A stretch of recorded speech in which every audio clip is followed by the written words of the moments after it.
Bonjour tout le monde, Benito à l'appareil. Je me trouve actuellement à Kigoma, c'est complètement à l'ouest de la Tanzanie. Je suis là ici pour aller au parc national Gombe, on en reparlera un petit peu plus tard. Là je viens juste d'arriver, trop content d'avoir quitté Dar es Salaam et d'être dans une beaucoup plus petite ville. On va aller découvrir ça ensemble, c'est parti, let's go to Kigoma.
Petit retour sur cette première après-midi du coup à Kigoma.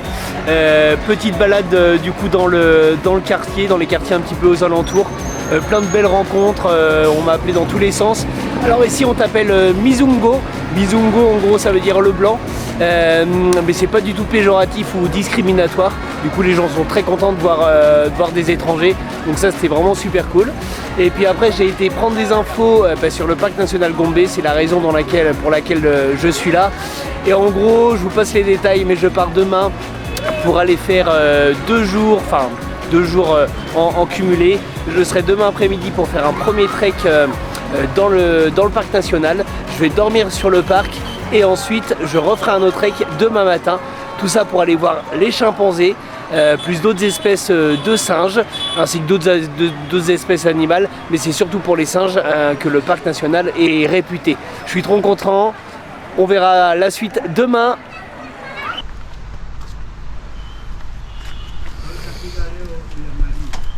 Bon, on t'apporte le petit-déj directement à la table. Ma chambre elle est juste là. C'est quand même plutôt cool. Bien le bonjour tout le monde et on est en direction du parc national Gombe. Voilà, je suis avec Kafan, my friend, et voilà, qui a organisé du coup tout ce petit tour. Voilà, pour moi, d'abord on va aller jusqu'au port pour prendre le bateau. Et puis voilà, c'est parti pour un petit tour de tuk-tuk. Yeah.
vient juste d'arriver.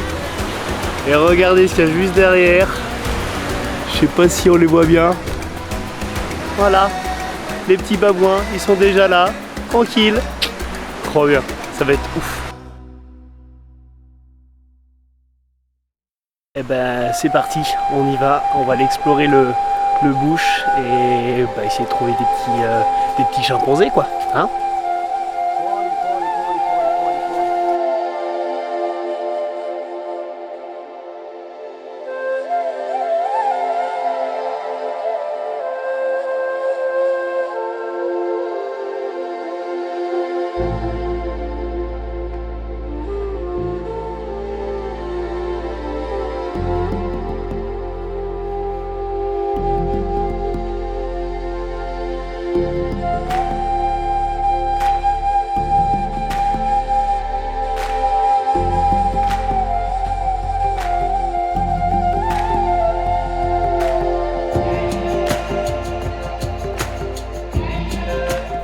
Du coup, ça en fait c'était une boîte où ils les nourrissaient.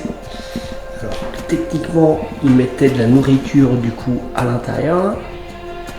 Et après là ici, ils avaient un système en fait où ils tiraient les chimpanzés et du coup la boîte s'ouvrait et ils pouvaient ensuite manger. Voilà. Et un autre point aussi, c'est que du coup à partir des années 2000 en fait, le gouvernement a imposé du coup au parc qu'on ne nourrisse plus les animaux, qu'on ne nourrisse plus du coup les chimpanzés et aussi les babouins parce que du coup toute la nourriture qui était ramenée, du coup ça leur causait des maladies. Il y a en gros une vingtaine de chimpanzés qui sont morts à cause de ça.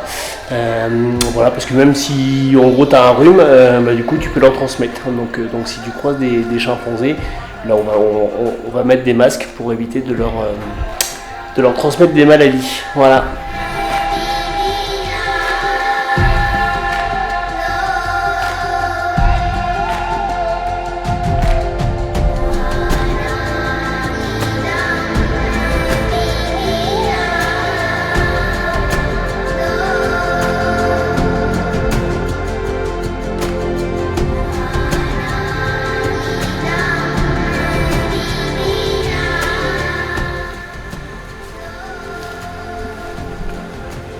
Bon, là on a lâché le petit chemin là que vous venez de voir, là on s'enfonce dans la jungle, on va aller chercher de plus près les chimpanzés.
Alors là ici là, je sais pas si vous voyez bien, c'est un nid pour les chimpanzés, Du coup la mère elle le refait tous les jours jusqu'à je sais plus 5 ou 6 mois.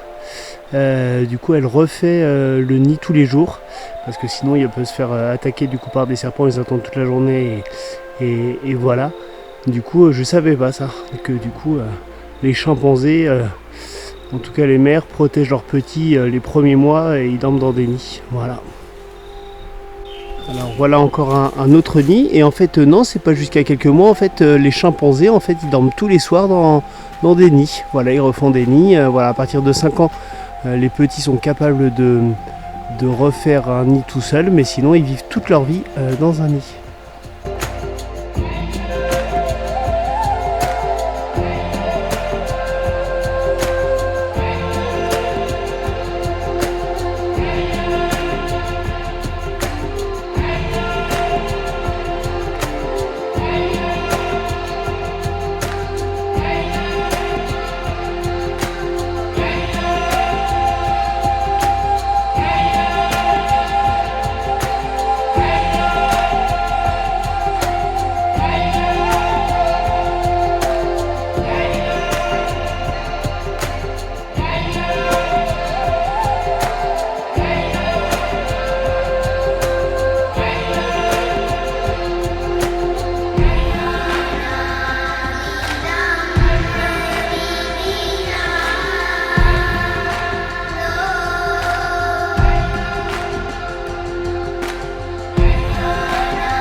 Bien le bonjour tout le monde. Deuxième journée dans le parc national Gombe. Il est 8 h du mat. Là, du coup, le guide est parti se renseigner auprès des trekkers. Donc les trekkers, c'est pas comme des guides, mais du coup, ils sont en train de pister du coup les chimpanzés. Voilà, ils font aussi du relevé aussi tous les jours. C'est pour ça qu'ils les pistent. Hein. C'est pas que pour les touristes. Ils les pistent et ils font des relevés comme ça tous les jours. Voilà, pour savoir où est-ce qu'ils sont, et puis ensuite on va y aller. J'espère avoir autant de chance qu'hier, de les voir 2 fois dans la même session. Le guide m'a dit que j'avais eu vraiment beaucoup de chance, parce que de les voir une première fois c'était normal, parce que du coup les trekkers savaient où est-ce qu'ils étaient. Par contre, la deuxième fois de les croiser au retour sur le chemin, il m'a dit tu as eu beaucoup de chance. Donc j'espère que la chance va encore être avec moi, et puis pour vous faire voir de super belles images quoi. Allez, c'est parti. Je vous laisse avec le lac Tanganyika juste derrière moi. C'est plutôt pas mal quand même. Hein.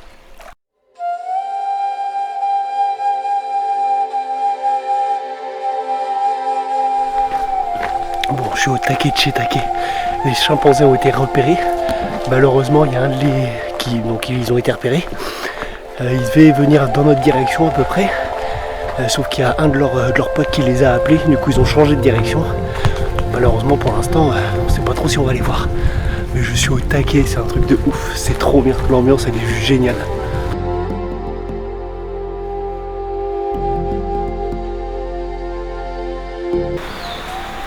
Je sais pas si vous voyez là, mais en fait il y a un petit bébé là ici, avec la mère, il doit avoir à peu près 2 jours. Only 2 days.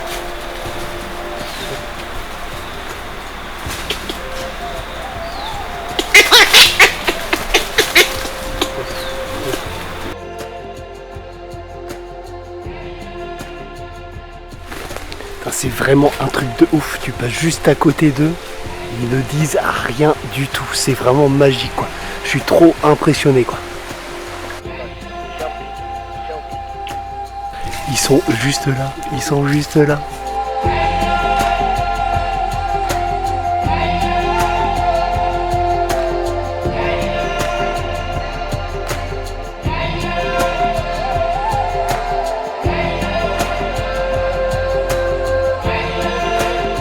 C'est ouf, c'est tout un groupe. Je sais pas, ils sont un petit peu moins d'une dizaine, je dirais entre 5 et 10, il y a même des bébés. Je suis obligé de porter un masque parce que du coup je pourrais les contaminer, donc ça c'est vraiment important.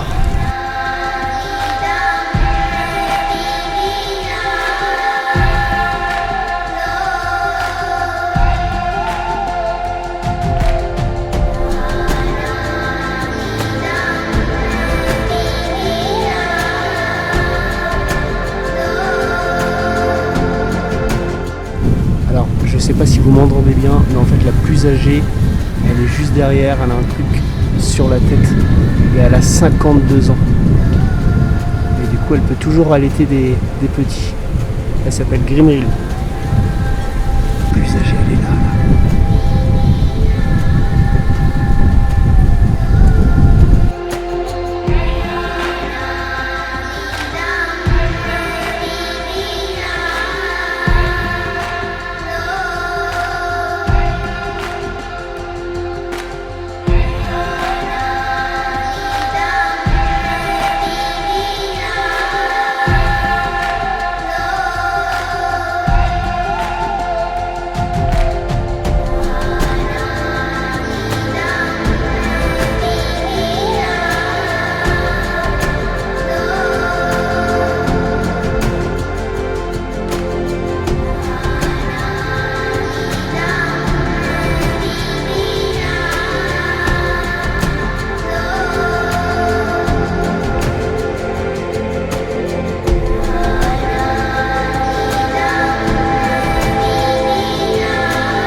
C'était vraiment ouf, encore une fois.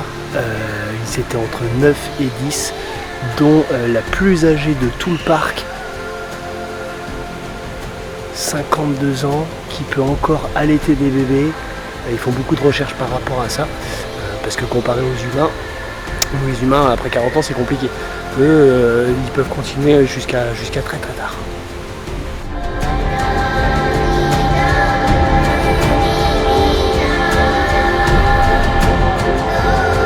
Et bien voilà, encore une autre petite chance.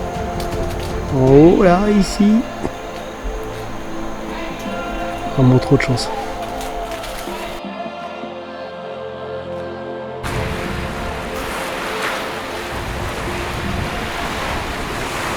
Et ben voilà, pour ces 2 jours passés au parc national de Gombe, une expérience hallucinante. Je le conseille vraiment à tout le monde, même si ça coûte un petit peu cher, surtout quand tu es tout seul. Mais une expérience hors du commun, je pense que j'oublierai jamais ça.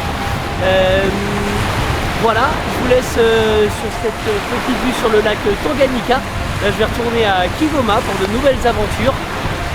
Pensez bien à vous abonner, à partager, à liker, à mettre des commentaires, parce que les prochaines vidéos vont être encore folles. Déjà celle-là était ouf, mais alors les prochaines vont être encore plus ouf. Je vous dis à tout bientôt dans le sac à dos de Benito. Ciao ciao les copains!